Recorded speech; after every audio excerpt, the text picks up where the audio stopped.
people that you see that are happiest in the world are those that are doing the stuff that they like. Mm. If you're in the privileged position of being able to choose to do something that you like, then you should leap at that by all means. Don't go through your life sort of mediocrity or accepting that you can't fulfill your dreams. Kia ora, guys.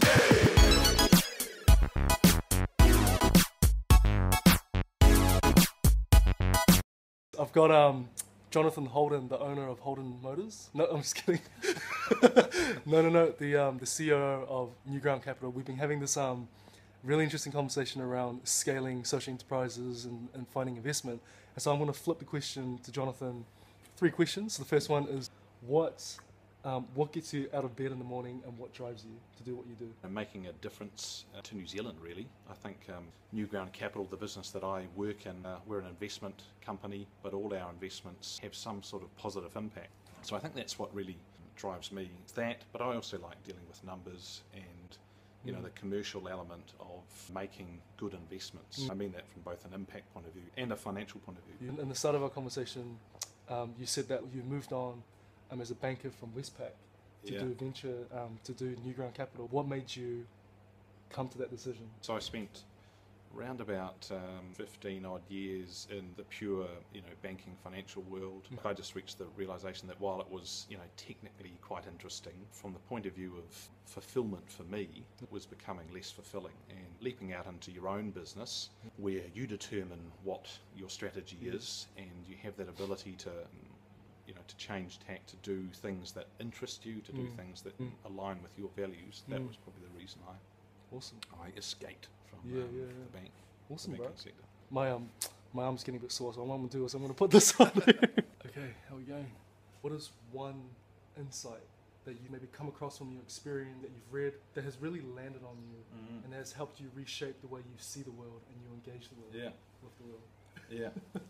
And look, you gave me this question before we started this video interview, and I've still been grappling with it. But I think the people that you see that are happiest in the world are those that are doing the stuff that they like. If you're in the privileged position of being able to choose to do something that you like, then you should leap at that by all means. Don't go through your life sort of accepting mediocrity or accepting that you can't fulfill your dreams. I think in short, don't die wondering is probably the best. You've triggered for me is like one of my biggest fears would die on my deathbed, right? In 70.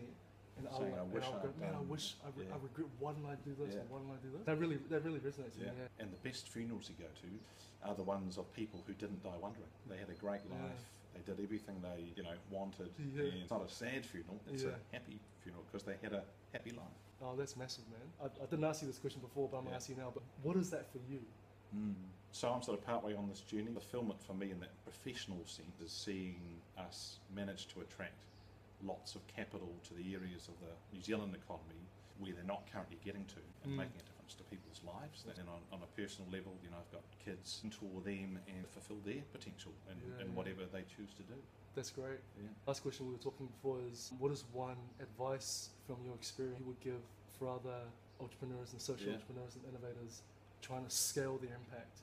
Look, I think you've just got to be really focused. And I think people can confuse focus with being you can only have one goal.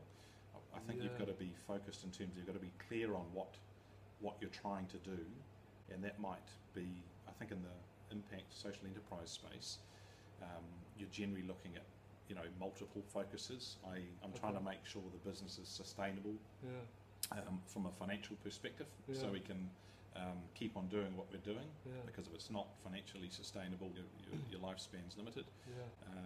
And focus on what those social impacts are that you want to have. Just really try and be as clear and focused and mindful of those goals the whole time, and use that to guide your everyday decision making. I think you can get distracted or bogged down in detail or whatever, but if you just stay focused on 2 or 3 or 4, that's another huge learning for me. I think my business mentor James Collington, he was saying to me when we were earlier on the stage, I don't know why it took me so long to let him that advice land on me. Differentiate the thing that's going to make the boat sail faster versus the shiny buses. Part of my personality is that I love ideas, I love prototyping. Once I feel like I've solved that one problem, I've gone to the next one. So for me, actually, the season you know, with the whole plastics thing, is actually go, no, like I need to finish.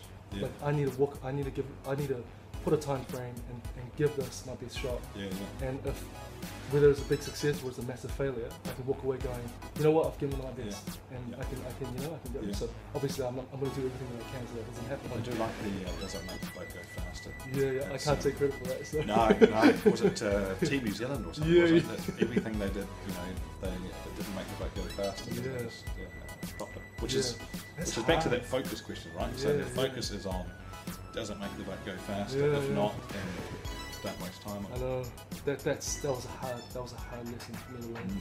But man, thanks, bro. I really appreciate it for speaking, and thanks for your time. It's been Pleasure. cool. Hey, nice to meet you. Yeah, very cool. Yeah. Awesome, bro.